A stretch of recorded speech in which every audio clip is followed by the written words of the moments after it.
My name is Ulle and I'm going to try to make a little bit of a look at the Asus ET2002. So this is a computer that is now, I would say, about 11 years old or so. The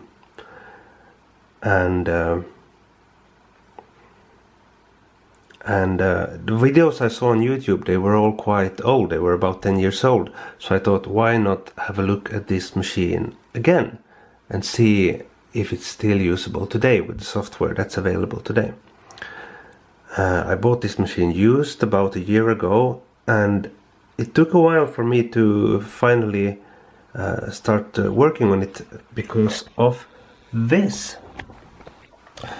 Let me show you the back of the ET2002. Let's see if I can get it in.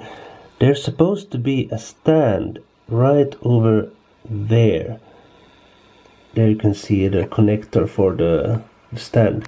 But the stand was missing. And however much I tried, I couldn't find one from the internet.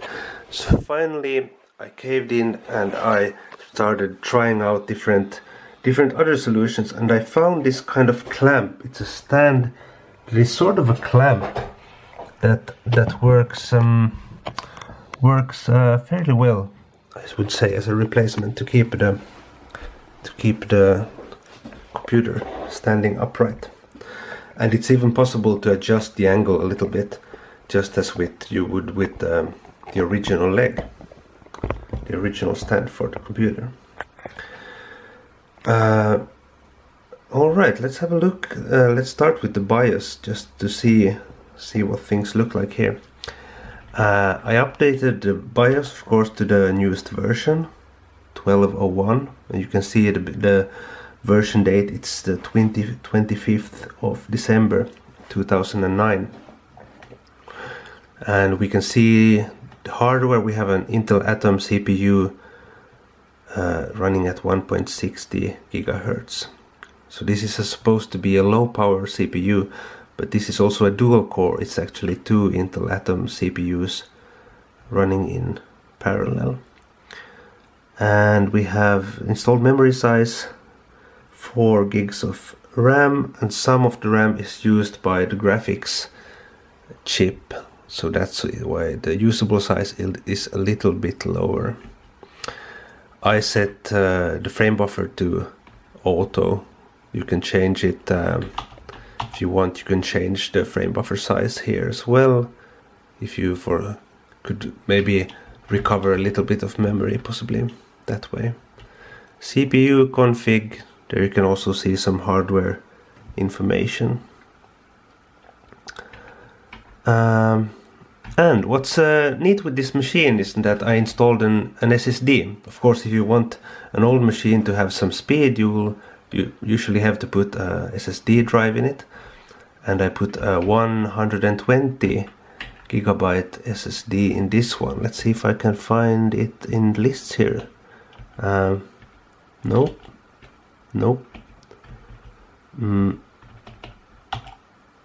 Maybe it was already here. Oh, anyway, it's installed, just trust me. This is one thing, the hardware monitor. Look at the temperature of this computer. According to the BIOS, the CPU temperature is already at 74 degrees Celsius just from running in BIOS without really putting any real load on the system. And this is strange. I actually opened this machine up and I tried to redo the cooling. So I put new thermal heat, I cleaned the cooling system, and I put new thermal paste on the cooler, but it didn't really help very much. And I took it open again, and I thought there might have been a small gap, possibly between the CPU die and the cooler, so I used the thermal pad instead the second time, and maybe it got a little bit better, but not by much. So it's very strange, I think, because this computer has an Atom processor, and as far as I know, they are very energy efficient. They shouldn't output too much heat, and still the heat on the CPU is I would say unusually high. But it creates a lot of fan noise, but still it's still usable. So let's start booting it up and see what it actually looks like. There. Okay, here's the boot menu. I've been using Linux Mint for this computer, and I've tried both Cinnamon and XFCE flavors. XFCE is more lightweight and I think more suitable for this kind of old computer. And as it turned out, there was I had some problems with the newer kernels regarding running the NVidia driver for the graphics chipset. So after some research and help from the Linux Mint forums, I ended up using an older kernel, which is this one, and that worked perfectly. Oh, that's me in the screen. Let's boot it up. Let's see what happens.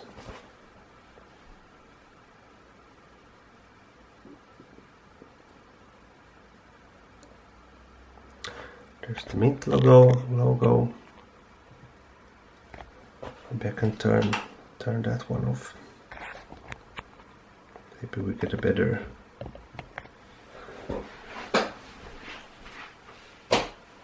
picture.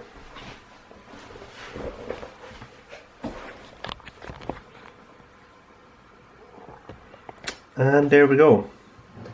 It's booted.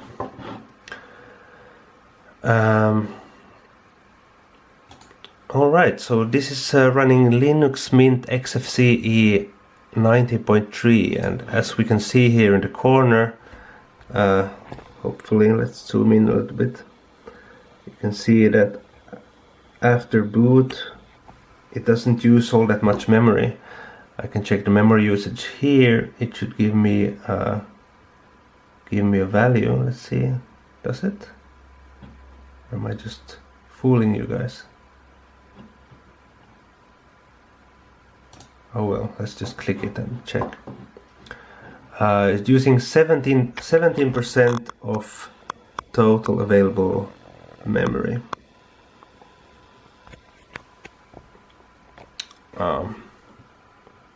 Yeah, 17%, 18% of total available memory, and CPU is running. It's using a few percent, just keeping the system running. And you can see the computer, it has some nice blue lights there. It shows it's turned on and so forth. And there's the power button right there. And let's go back to the screen so we can check out what this can actually do.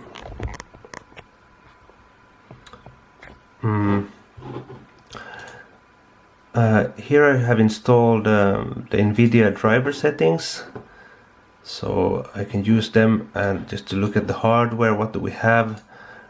We have an Ion, it's the Ion chip in this one. It has 256 megabytes of available memory, and that's probably the frame buffer we set up in the beginning.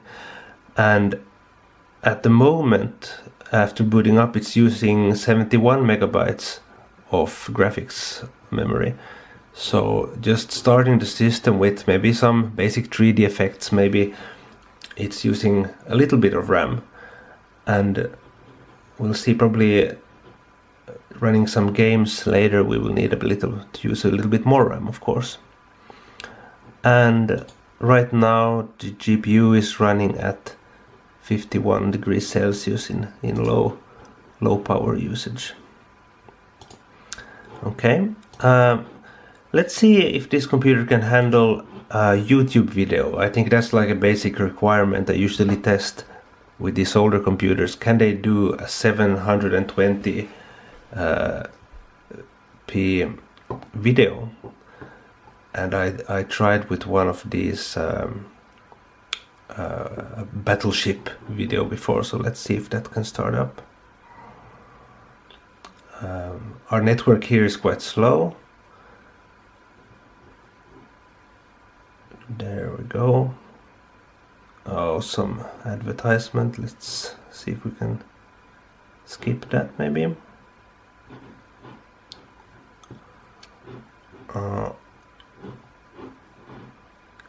Is this also still an advertisement? And skip. Okay. Maybe I'll turn off the sound just so I can talk to you guys.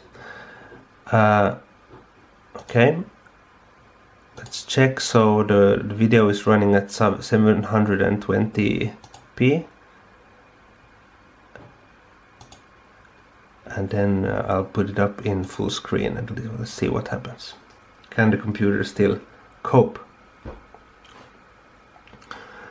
I would say yes, it can. As I've been looking at this before, I can see in the beginning it's lagging maybe just a little bit, but after the video buffers up, I mean the lagging is not really noticeable. I think I could watch a 720p YouTube video without really thinking about it. I think the quality is absolutely good enough for normal viewing. Anything higher, if you would go 1080p, I don't think that would work. That would just be too demanding for this computer processor. Okay, that's the YouTube test then. Let's close the window. And you could see the CPU usage was up at almost 100%. It was running really at maximum power just to display that. You can see the menu is quite snappy using the system. And I also installed Steam actually. So let's open up Steam and check out some game maybe. I installed a couple of games last night and had a look at them to see that they could run properly.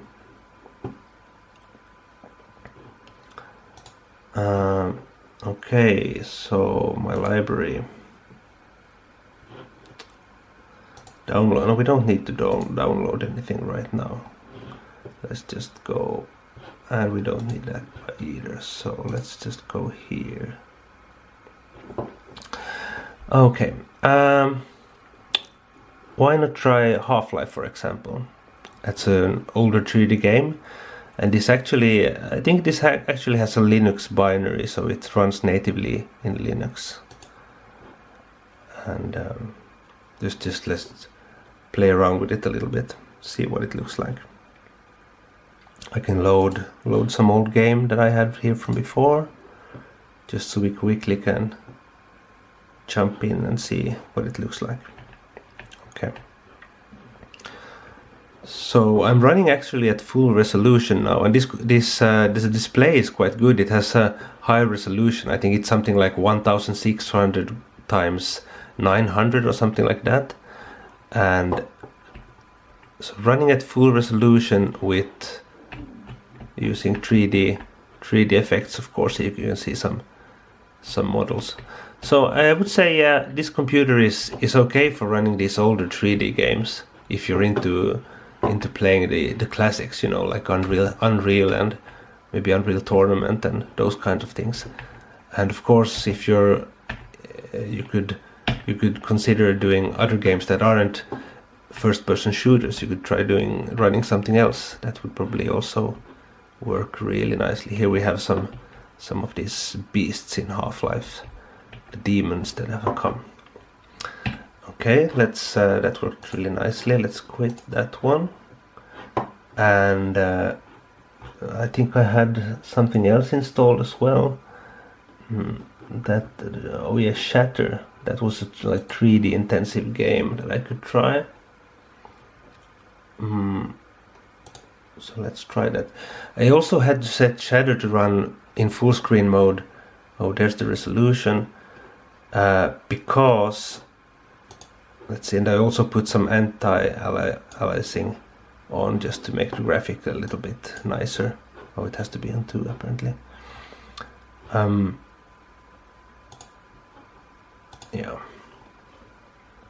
Yeah, because if I used a lower resolution, it sort of the full screen didn't work really. It was sliding around the screen in a strange way.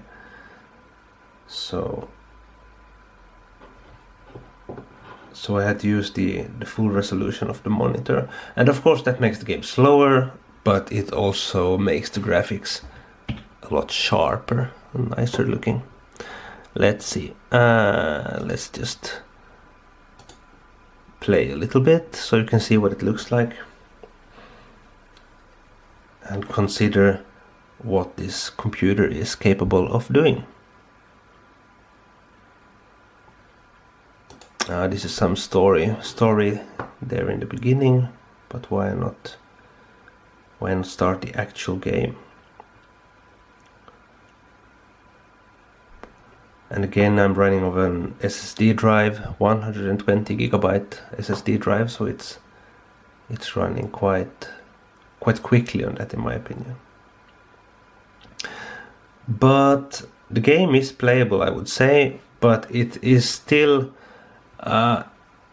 it could be better, you know. It's on the limit for what this hardware can take, I would say. And yeah, I could turn off anti-aliasing and the game would still be playable, maybe a little bit faster.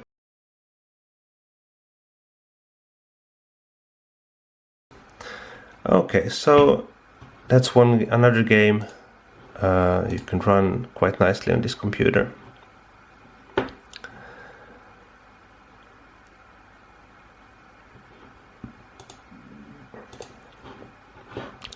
So what can I say? Is this really a computer you want to use still today in 2020? I would say yes.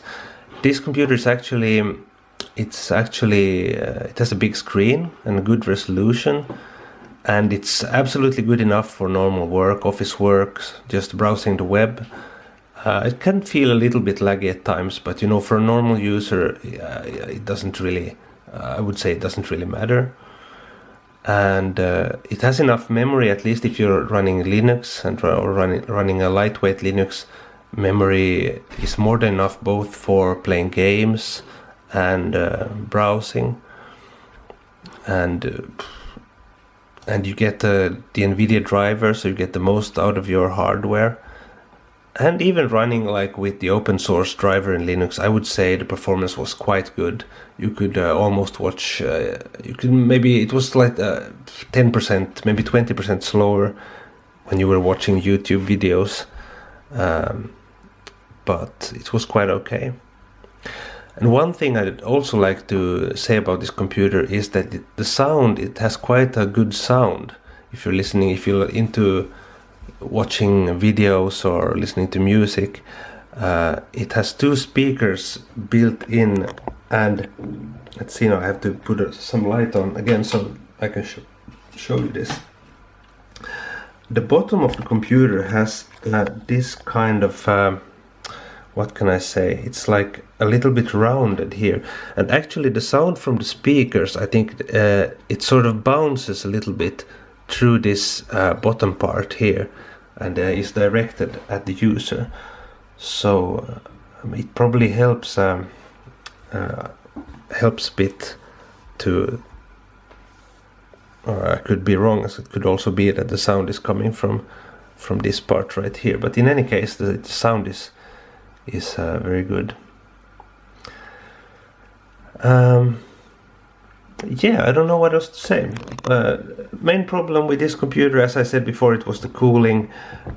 Maybe if you're really into computers, maybe you can get the cooling to work better somehow. In my opinion, the fan is working normally. It doesn't have these sounds that a fan that is starting to malfunction usually has. It's just on because of the temperature. So if someone else has any pointers on this ETOP model, how to get the temperature lower, or maybe you realized it has the same problem, then hopefully you can write in the comments and tell me about your experiences with this model, the ET2002. Well, thank you for watching the video. I hope this answers any questions you might have had about this model. You can probably pick it up quite cheaply. I think I picked mine up for 30 euros or so. But it's absolutely worth it. It's quite a nice looking computer that doesn't take a lot of space on your desk. Yes.